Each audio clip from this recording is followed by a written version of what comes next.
Alright guys, now it's time to go ahead and start working on the Camaro suspension intake and catch can setup.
What's up guys, welcome back to the channel. So on this episode we'll be working on my 2018 4-cylinder turbo Camaro, and we got a nice little slew of parts to start off with. We have a Mishimoto intake system, we have a Mishimoto dual catch can setup, and also I have a set of Megan Easy Street coilovers. So this is going to be a great start for the 4-cylinder Camaro project. And just letting you guys look at the engine bay real quick. As you can tell, I have a lot of room to work with in this chassis, and I like it a lot because working on stuff in really tight corners really sucks. And also it speeds up the process for upgrading and doing work on the vehicle. So that was a plus for me. Now this engine here makes 275 horsepower. That is bone stock with the stock tune. And later on, after I get these parts on, the next set of upgrades I plan on getting is a downpipe, a full catback system, and I'll put an HP tuner on it and give it a flash. And that right there should wake this thing up pretty well and give me a great amount of gains for just a little bit of parts that are just bolt on. And I don't remember the exact numbers off the top of my head, but it's pretty impressive, the gains. Now this chassis is the 6th gen chassis, and this car has gone on a diet since the previous generation, and it dropped at about 200 and somewhat pounds, and I believe that it is like 3,350 pounds is what the weight of this chassis is. And yeah, it's a little bit on the heavy side for a 4-cylinder, but once you bring the horsepower numbers up, it's gonna be a pretty fun car indeed. Not that it isn't a fun car already, but it's definitely gonna improve things. And this is the manual 6-speed transmission, and being that it is a manual 6-speed transmission, it gives me the LSD rear end diff. Now from what I understand, the automatics don't come with the LSD, only the manuals, so good on that part. We have LSD on this thing, so good to go on that. And I dig the car a lot. I think it's got really sleek lines, and once I put me a front lip on it, you know, and get some better wheels later on, it's really gonna be a really nice car to drive around as a daily and just enjoy it for what it is. I'm not looking to win any races or set any records with this thing. It's just a car for me to enjoy, and it is what it is. Now looking at the turbo right here, you can see that it has plenty of room to be able to upgrade that in the near future. You can get to things relatively easy, so you know, I'm excited about that being the ease of working on things. And later on as well, I'm going to get me a front mount intercooler setup for this thing, because from what I understand that the intercooler on these things get heat soaked pretty easy.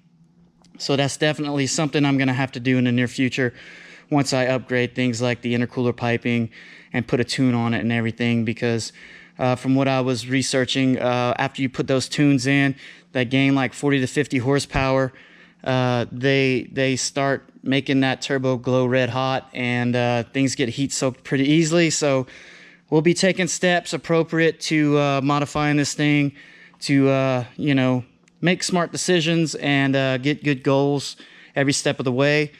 So enough chitter chatter, let's go ahead and we're going to start with the intake, then we're going to move on with the catch cans, and then after that we'll do the coilovers. We'll do walkarounds before and after, and also we'll see how it ends up riding in the end. Okay guys, so this is the Mishimoto intake system, what it all pertains, and I'll just briefly go over what's included in the kit. Now if you want detailed instructions on how to put this all together, Mishimoto has a YouTube channel that shows the installation guide, and it is very great, very easy to follow, and if you're interested in that, you can go ahead and follow that on their channel. But what it includes here is you got your coupler that goes to the turbo, you got your air filter, you got your heat shields and your brackets and adapters and all your fasteners. And also they gave you this tube right here for the mass airflow sensor to be mounted up in it. And also this adapter right here, which goes to the PCV hose. And they also include the special tool in order to get the hose off. So that's basically what pertains to this kit. And it's relatively easy to assemble and also easy to install. So let's go ahead and assemble it, and then we'll take out the factory one and install this one.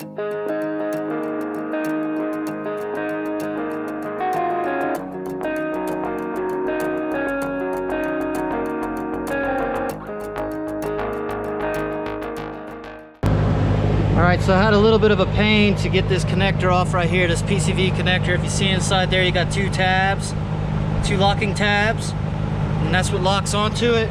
Now these little tools that they provide you with, you know, I was having a hard time getting to the one in the back, and I ended up dropping the damn little tool down there, and I can't find it. When I lift it up, I'll look for it. But I found out that if you use these quick connect tools like this, the green one, you can slide that right underneath there and release it no problem. And that is way better and easier to use than the provided tool right there. So a little tip from me to you: go ahead and invest in one of these tools like this. Now these are for like AC lines and whatnot. Works great with that.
Alright, so we got the Mishimoto intake installed, and I am definitely digging the nice sleek design over the factory one. And I did leave the PCV hose off just for simplicity's sake, because we're going to move on next to the catch can setup, and I'm pretty sure I'm going to have to alter that. So for that reason I left it off, but it is a lot better looking to me than the OEM one. And looking at the OEM intake tube itself, it actually has like a muffler in there, I guess to keep the noises down for the turbo spooling. So we're definitely going to hear, you know, more turbo noises now, and that's cool because that's what I like. So cool deal. We'll see how that goes whenever we take it on a test run. But so now we're going to move on to the catch cans. So let me do some research on that real quick, see how it actually installs, and then we'll get down to it. Alright guys, so I was going through the install video that Mishimoto has, and I am questioning the authenticity of this part, because it doesn't look like the actual real deal that's in the video, nor does it look like the stuff that was pictured when I bought it. And it doesn't say Mishimoto on the bracket at all. It's a one-piece bracket instead of a two-piece bracket that Mishimoto has in their advertisement. There's no silicone hoses at all that say Mishimoto on them. It's just rubber hoses with plastic adapter pieces. And I am missing the CCV side connectors for the catch can. Only got the PCV side. So this is an incomplete kit. I don't even know if this is a real kit. and I contacted the seller that I bought it from, questioning all that. So for that reason, I can't install this kit. I need to get this sorted out. I'm also going to contact Mishimoto myself and talk to them and show them the photos of this kit and see what's going on, because if this guy's selling fake stuff, then I'm gonna expose him. So anyway, I paid a lot of money for this kit and I want the real deal. I don't want no, you know, fake stuff. Maybe they revised this kit, I don't know. I need to hear that from the horse's mouth. So for that reason, I can't install this at the moment. We're just gonna have to move on to installing the coilovers. This sucks, I'm pissed off. So hopefully I get a response back pretty soon, and I'm going to go ahead and contact Mishimoto anyway.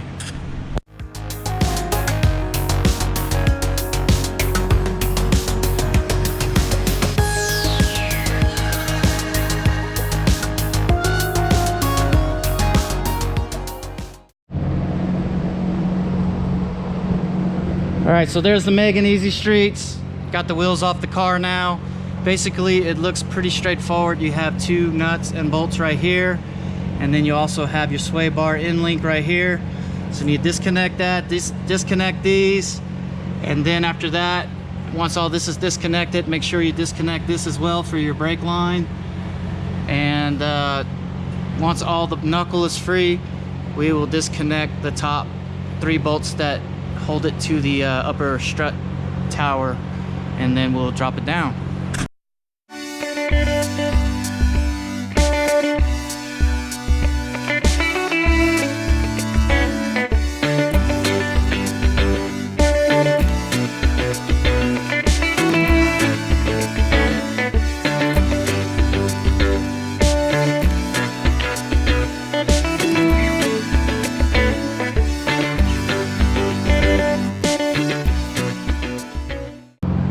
So just a little FYI for you guys, whenever you're taking the strut tower, well the strut out from the tower, as you can see, Chevrolet kind of like did a lot of different stuff to save weight on this vehicle.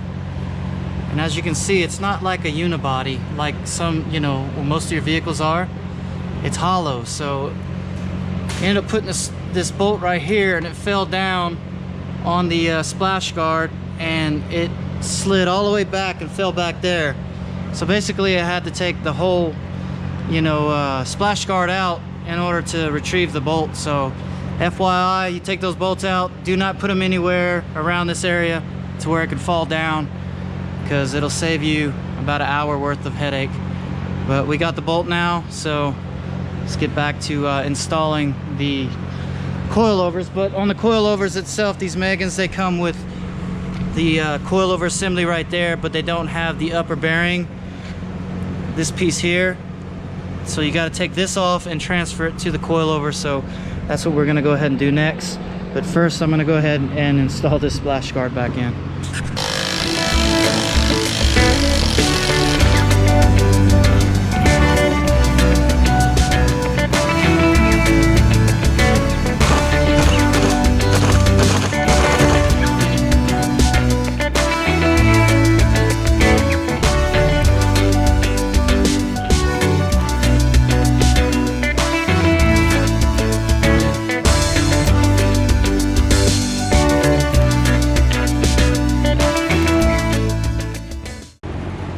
Alright guys, so I'm installing the coilover on the passenger side now, and as I stated before, it utilizes the top hat from the OEM strut, and I got it installed up there. Now on your other coilovers, usually coilovers have your camber adjustment on the top hat, but what Megan did was they slotted this bolt hole right here, and what that allows you to do is, on the factory knuckle, it actually has a 10 by 1.5 threaded hole, and you use a bolt right there, and you don't tighten down these nuts and bolts on the knuckle all the way, and you get your bolt right there to adjust the actual camber. Now I'm just going to go ahead and make sure that the bracket's flush to the knuckle on both sides, and that's going to give me a good reference point for doing my further adjustments if I need to go more positive camber or not, because typically when you lower the vehicle, the more lower you go, the more negative your camber is, and I'm not trying to get any crazy negative camber. I want it relatively close to what the factory specs are on the camber for tire wear. So little cool feature. I thought that I'd show you guys what it's all about, and I'm gonna go ahead and finish installing this and we'll get on with the rears. All right, so now we're moving on to the rear of the car, and it is a little bit different than a strut. It's actually got a separate spring in the back that's resting on a spring perch, and then you have a shock on the side.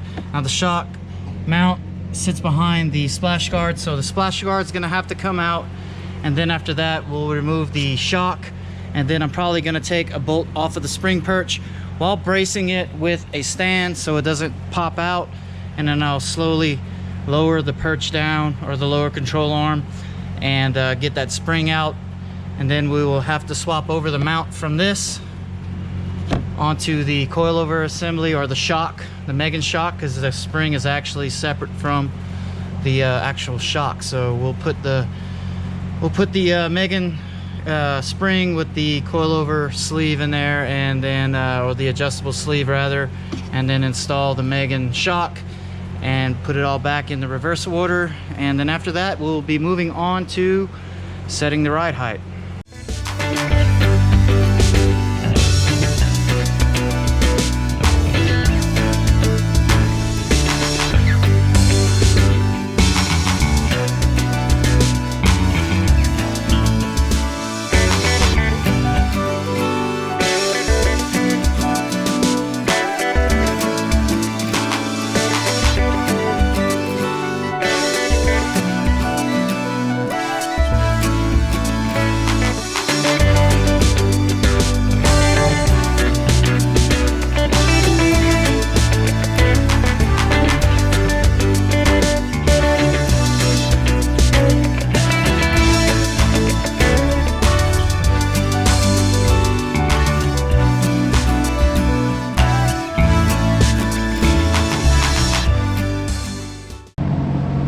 So there's the factory spring, factory shock. Got to get that upper mount off. There's the Megans, and these are like 32-way adjustable, and it's got a label right there for hard and soft. You just basically turn left to harden, turn right to soften. And the uppers, the front on the upper part of the coilovers, they have these little key pieces that fit inside the tops, and that's what allows you to select. Haven't installed them yet, but I will after it's done. So you can adjust the softness and hardness of the dampening on these coilovers. So they are 32-way adjustable, I believe. Not a bad deal for 700 bucks. I'm pretty impressed with the quality of these coilovers. So now I'm gonna have to go ahead and install this, and basically I had to loosen this eccentric bolt right here. Now I did mark them so that I can put them exactly back the way it's supposed to be, and you have to remove this arm right here in order to get the bolt out from right here. So I just basically pulled that down out of the way, punched the bolt through once I undid the nut, and that's pretty much all you had to do to get the spring to come out. So I'm gonna go ahead now and reverse the installation. But first I got to transfer that top mount onto this shock. So go ahead, get that done, and get to mounting it.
All right, so we got all the coilovers installed on all 4 corners, and I still got to get the ride height right. I still got to mess with the dampener settings and the preload of the springs. So with that being said, I'm wore out. I'm gonna come back in tomorrow, come in fresh, do the rest of that. We'll get it back on the ground. We'll do a little before shot, after shot, and then we'll wrap up the episode. So I'll see you guys tomorrow.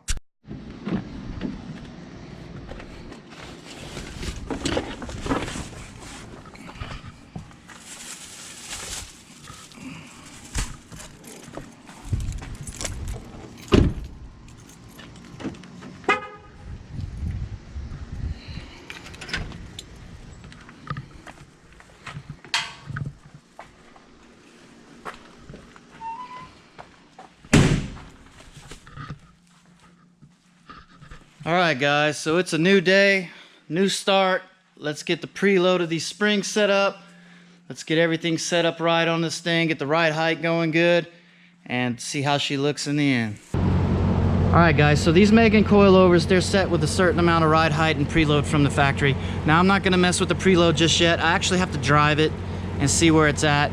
And if I like the preload, then I would keep it where it's at. If I feel it needs more, then I would go ahead and increase the preload. But basically, this bottom spanner nut right here, you would loosen this and thread the coilover in or out, and that would allow you to do your ride height. You would unlock this one, and this spanner nut right here, which is used to adjust the preload, and that's the tension of the spring. So if you want to increase the tension of the spring, you would go ahead and thread this up, and that would put more tension on the spring, causing you an even more firmer ride. But I don't want to mess with this just yet. I'm more concerned with the ride height. So I'm just going to throw the wheels on, set it down, see where it sits, and kind of look at the camera and everything, eyeball it all out, and then we'll move on from there. Well, guys, I got to say that I'm pretty happy with the way that the factory set the suspension all the way around. It's pretty much where I want it to be, just sitting right above the tire on the front and rear. And now when I drive it a couple days, the suspension should settle a little bit more.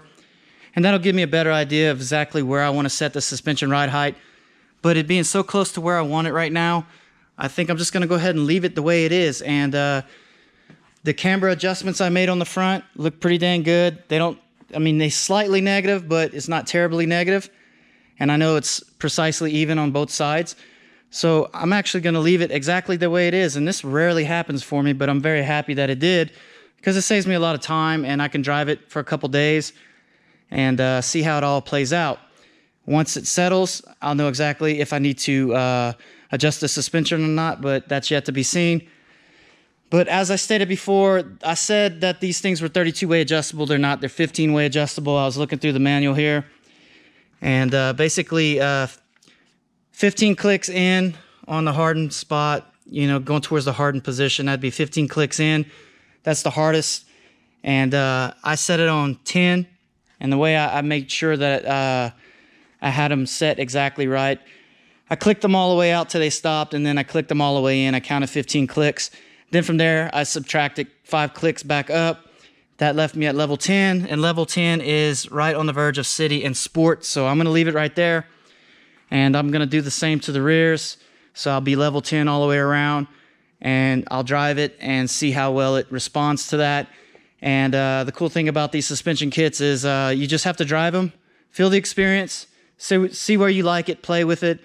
And once you find your comfort spot, you just kind of leave it where it is until you want to track the car or whatnot. Then you go back and make your adjustments. But pretty happy for the most part the way it came out. I'm pretty happy with the ride height the way it is. So I'm going to go ahead now and just make sure I get the clicks even on the back as far as the hardness of the shocks go, and then give you a little before and after walk around.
All right, guys, so I hope y'all enjoyed the episode of the Camaro, and I did get in touch with Mishimoto, and it is, in fact, an authentic piece. They just revised it, and they did expedite me the delivery of the missing parts I need. So with that being said, I have these parts now. We're still waiting on the Z31 parts. So next episode, we'll get to mounting the Mishimoto catch cans up. Then I'll go ahead and mount up the GoPro inside the Camaro. We'll take it on a little test run. I'll do a little car review. And then once I get the parts in for the Z31, we'll get back to that bad boy. So like, comment, subscribe, and share, and I'll see you guys on the next episode.